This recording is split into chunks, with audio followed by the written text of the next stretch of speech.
안녕하세요 여러분. 오늘은 인지행동 치료 CBT의 창시자인 아론 벡이 발견한 중요한 개념에 대해 이야기해 보려고 합니다. 아론 벡은 우울증 환자들이 부정적인 사고를 반복한다는 사실을 발견했습니다. 그는 이러한 부정적인 사고를 인지적 왜곡이라고 불렀는데요. 인지적 왜곡은 비과학적이고 객관적인 증거가 없는 주관적인 사고 패턴을 의미합니다.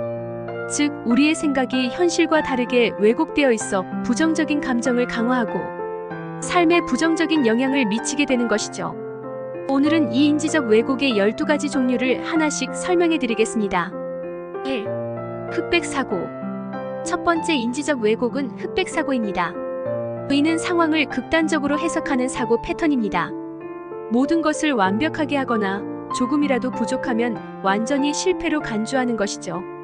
예를 들어 시험에서 최고 점수를 받지 못하면 나는 완전히 실패한 거야 라고 생각하는 것처럼요. 흑백사고는 중간지대가 없이 극단적인 결과만을 받아들이는 특징이 있습니다. 2. 과도한 일반화. 두 번째는 과도한 일반화입니다. 의는 한 번의 사건이나 경험을 통해 모든 상황을 동일하게 여기는 사고 패턴입니다. 예를 들어 나는 오늘 프레젠테이션에서 실수했어. 나는 항상 실패해라고 생각하는 경우입니다. 하나의 작은 사건을 삶 전체에 적용시키는 경향이 과도한 일반화의 특징입니다. 3. 정신적 필터링. 세 번째로는 정신적 필터링이 있습니다. 의는 긍정적인 요소를 무시하고 오직 부정적인 부분에만 초점을 맞추는 것입니다. 예를 들어 여러분이 많은 사람들로부터 긍정적인 피드백을 받았음에도 불구하고 단 한 명의 부정적인 피드백만을 기억하고 사람들이 나를 싫어해라고 생각하는 것입니다. 정신적 필터링은 긍정적인 정보를 걸러내고 부정적인 정보만을 받아들이는 왜곡입니다. 4. 긍정적인 것의 축소화와 부정적인 것의 확대화. 다음은 긍정적인 것의 축소화와 부정적인 것의 확대화입니다. 의는 긍정적인 사건은 축소하고 부정적인 사건은 지나치게 확대하는 경향을 말합니다. 예를 들어 내가 이번에 상을 받은 것은 그냥 운이 좋아서야라며 자신의 성취를 축소하거나 작은 실수를 이건 엄청난 문제야라며 부풀리는 것입니다. 이러한 사고 패턴은 우리의 자신감을 떨어뜨리고 불안감을 증폭시킬 수 있습니다. 5. 감정적 추론. 다섯 번째는 감정적 추론입니다. 의는 자신의 감정을 객관적인 사실로 받아들이는 것입니다. 예를 들어 나는 지금 너무 불안해. 이 일은 분명히 잘못될 거야 라고 생각하는 경우입니다. 감정적 추론은 주관적인 감정을 사실로 해석해 그로 인해 부정적인 결론을 내리는 왜곡입니다. 6. 개인화. 여섯 번째는 개인화입니다. 의는 자신과 무관한 사건이나 상황에 대해 모든 책임을 자신에게 돌리는 사고 패턴입니다. 예를 들어 동료가 기분이 나쁘면 내가 뭔가 잘못했기 때문에 저 사람이 화난 거야 라고 생각하는 것입니다. 사실 동료가 다른 이유로 기분이 좋지 않을 수도 있지만 그 원인을 자신에게만 돌리는 것이 개인화입니다. 7. 잘못된 명명화. 여덟 번째는 잘못된 명명화입니다.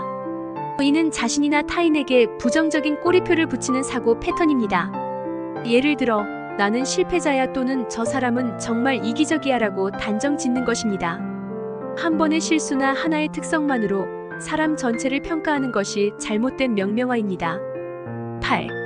독심술. 여덟 번째는 독심술입니다.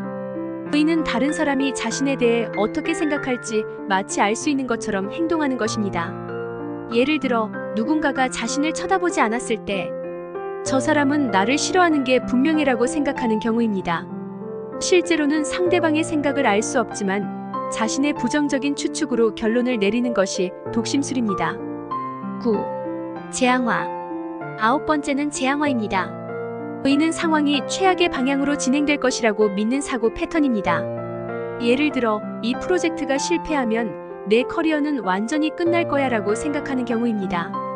이러한 사고는 불필요한 공포와 불안을 증폭시킵니다. 10. 이분법적 사고. 열 번째는 이분법적 사고입니다.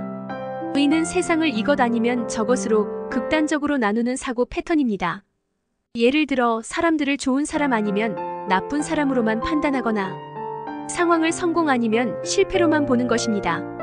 의는 복잡하고 다양한 상황을 지나치게 단순화하여 해석하려는 왜곡입니다. 11. 당위 진술. 11번째는 당위 진술입니다.